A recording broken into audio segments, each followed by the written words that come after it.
If you've been on any social media in the past 2 weeks, you've seen that the Xbox handheld has been confirmed. Is it actually an Xbox handheld? That's a little bit debatable, but we're going to talk about it nonetheless. For anyone who is familiar with my channel, I'm pretty sure you guys all know that I really like the Steam Deck. And about 2 years ago, I got the ROG Ally Extreme when that first came out. But unfortunately, the ROG Ally just didn't really sit well with me. I ended up doing like a whole video on why I actually returned my ROG Ally. Well, I didn't return it. I had it for about a year, then ended up selling it on to somebody else. There were quite a few things I didn't like about the ROG Ally, but there were quite a lot of good things I did like about it. Just the cons kind of outweighed the pros for me.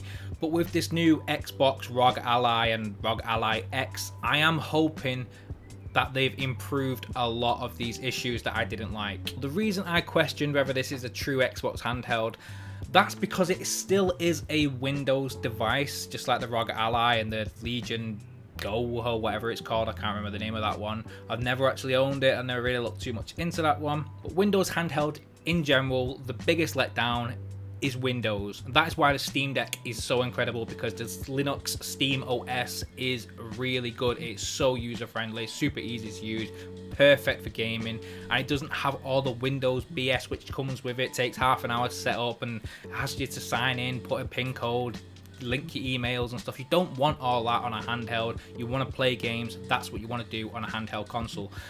This new Xbox ROG combination does look like it fixes a lot of them issues. At first glance, it does look like it's got like an Xbox OS, but unfortunately it doesn't really have an Xbox OS. It is just Windows, but it launches straight into what they call the Xbox full screen experience. The good part about this is you can just go into Windows desktop mode if you want to, but the full screen experience isn't its own OS like Steam OS. It is, as it says, pretty much it's a full screen experience. So what I'm pretty much speculating is this looks just like Steam Big Picture mode. If you don't know what Steam Big Picture mode is, you can do it on any Steam system. You can click on it and it open up in Big Picture mode, and it basically looks like the Steam OS, and it's kind of supposed to make it more of like a console looking like experience. On a PC, you don't really need to do that because you can just click game, play. You don't need to mess around. You don't need a console-like experience if you are a PC gamer. But I do think Xbox are making a good move by making something similar. But the best part about it is this handheld should launch into this Xbox-like experience. So you don't have to go anywhere near Windows unless you wanted to, you know, configure some certain settings or whatever these Windows PC gamers do, like myself. Whatever we want to do, yes, we'll have to go into Windows and start digging around. But if you are just a regular consumer, regular person who's used to playing Xbox and wants to get into some Steam games or get into Epic games or whatnot, you can just play them on that, and it should be straightforward. Whether it is or not, I don't know, but in theory, I'm guessing that's what they're going for. It looks like it should be pretty straightforward. Now, personally, I am a big fan of this, and I do think it is a right step in the right direction, because the potential and the capabilities that this UI could actually have in the future is incredible.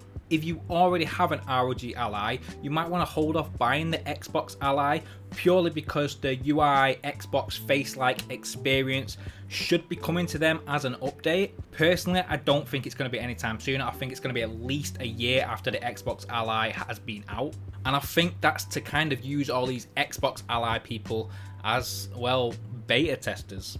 But in theory, once this Xbox full screen experience is actually out, the potential is pretty great, because they could have Xbox gaming laptops, you could have Xbox gaming systems, you can have a system that boots up straight to their Xbox like experience. Regular PC gamers like myself, yeah, we don't need it, like we're used to PC, but people who are coming from console to now moving to PC, because let's face it, consoles are getting behind, PCs are progressing further, there's a lot more options for PC, and the pricing these days are very similar, console and PC. If anything, you can get some decent PCs with better specs than consoles these days for cheaper. So with Xbox pushing the Xbox Play Anywhere, where they want people to play Xbox Game Pass on anything, it makes perfect sense for them to pretty much invest time, energy and effort into making a PC experience as simple and console-like for people anywhere, because at the end of the day it's all about convenience. Like, think of piracy. Like, yeah, piracy is still a thing in general, people still pirate movies and download TV shows and stuff like that, but it drastically decreased because of streaming services like Netflix and Disney and all these Amazon Prime, whatever, you've got all these streaming services. Let's be honest, how many do you have? I have quite a few of them. I've just cancelled my Disney at the minute. I think I've only got Netflix and Crunchyroll, but still, pirating has drastically dropped because of the convenience, and that's what these companies are selling you. Like, they can't beat the piracy, so they're selling you convenience. So this is what Xbox tactic is. They can't beat the console wars, they know that, so they're selling you convenience. They want Xbox to go anywhere. They've got Game Pass, which is a great value, and with this console-like experience on a PC, that is convenience. And honestly, I'm all for it, because like I said, the ROG Ally, the biggest issue was Windows. So if you haven't seen, they have the Xbox Ally and the Xbox Ally X. They're kind of keeping the same branding as the Xbox Series S and X, because the Xbox Ally is the white handheld console, and the X is the more powerful black version. So the APU in the Xbox Ally is a Ryzen Z2A, which I don't know if this is 100% true or not, but I've been seeing a lot of comparisons of this is similar to what is in the Steam Deck OLED. Now, if that is the case, I am a fan of the Steam Deck OLED. I really like it. But in 2025, the Steam Deck OLED, it is starting to now see its age. Yeah, it's only been out for a few years, but it's PC games, just games in general, like, evolving a lot. So it's the latest games now are getting a little bit harder to run on the device. So I'm hoping that it is better than the Steam Deck OLED. So the cheaper version has a Ryzen Z2A APU with a 16GB LPDDR5X RAM with 6400 MHz clock speed, 512GB storage and a 60-watt battery. Whereas the Ally X version has a Ryzen Z2 Extreme 24GB LPDDR5X RAM with an 8000 MHz clock speed. It also has 1TB of storage and an 80 watts battery life. So these handheld consoles, or well, handheld PCs, are going to be released in holiday 2025. There's no price announcement yet, but I'm going to speculate that the cheaper version is going to be around about 600, maybe 650 UK pounds, and the more expensive version is going to be closer to 800. It's going to be like 799. That's just my speculation. I could be wrong on that, but that's where I'm going with it. The whole design looks good. I'm liking the whole Xbox look. Yes, it does just look very similar to the regular ROG Ally, but it's got this more Xbox look about it. So the regular ROG Ally was pretty kind of slim, more Steam Deck looking, whereas this has kind of like the whole Xbox shape to it. It's got the holders at the side to make it a bit more convenient to hold your hand. So I'm guessing it's going to be very similar to actually simulating the feel of holding an Xbox controller.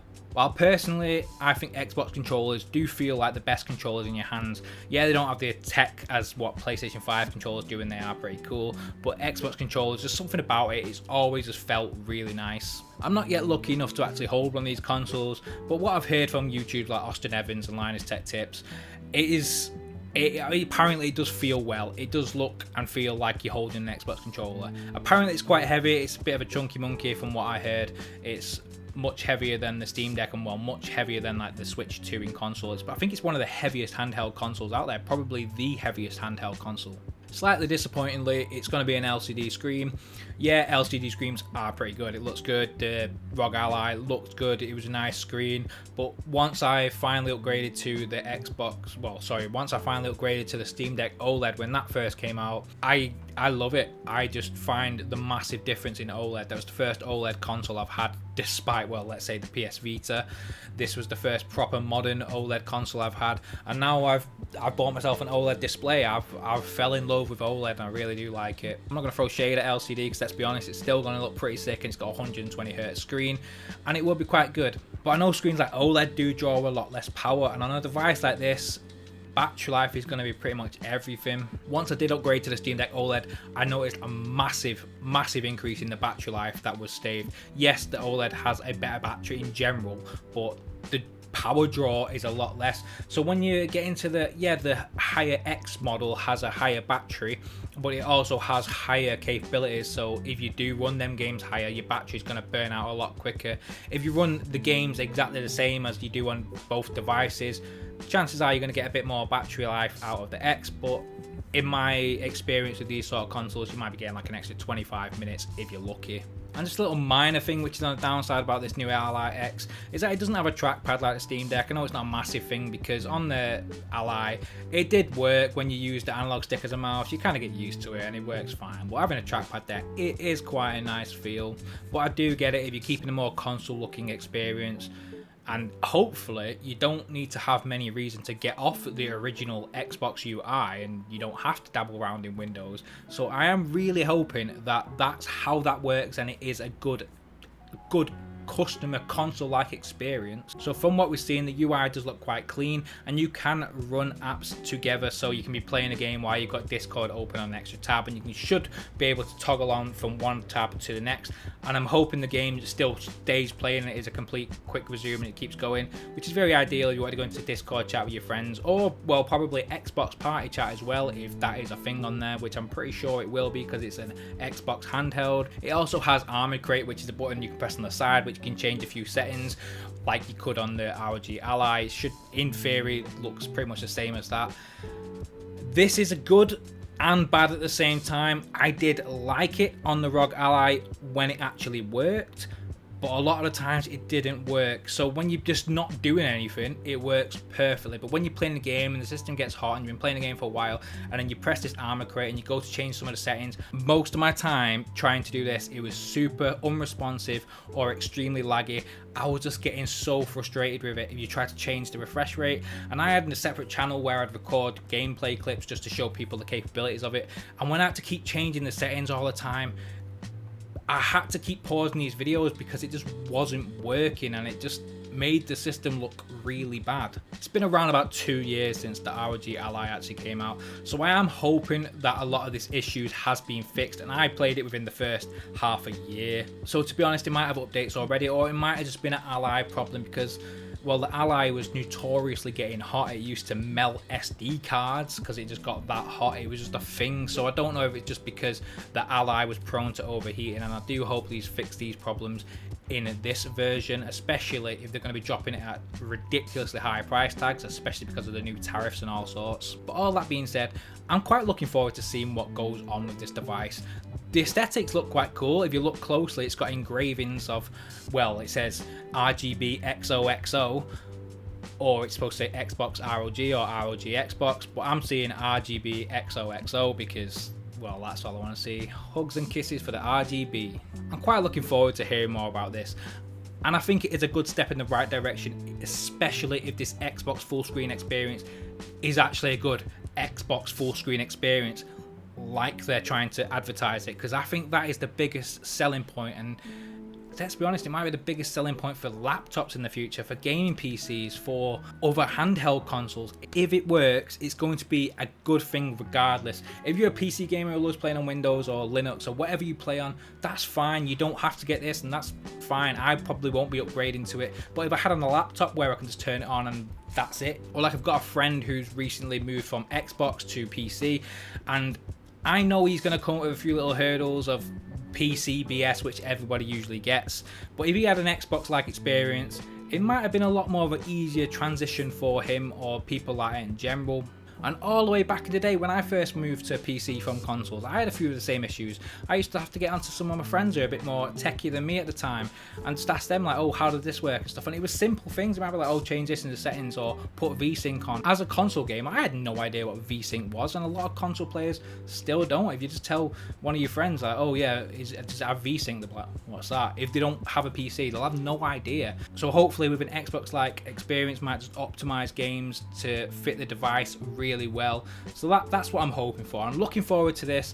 Is anybody else looking forward to this? Are you going to get this? I don't know if I'm going to get it. I probably won't, or I might I just want to hear a lot more information on it first. If I do pick it up, it'll probably be a random, spontaneous purchase.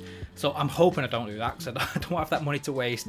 But yeah, what do you guys think? If you like this video, please like, subscribe, comment, do all that. It really does help. I just wanted to have a chat about this, and yeah, just talk about it. So yeah, if you got anything to say, let me know in the comments below. It's Mark from Monotech. Thanks for watching.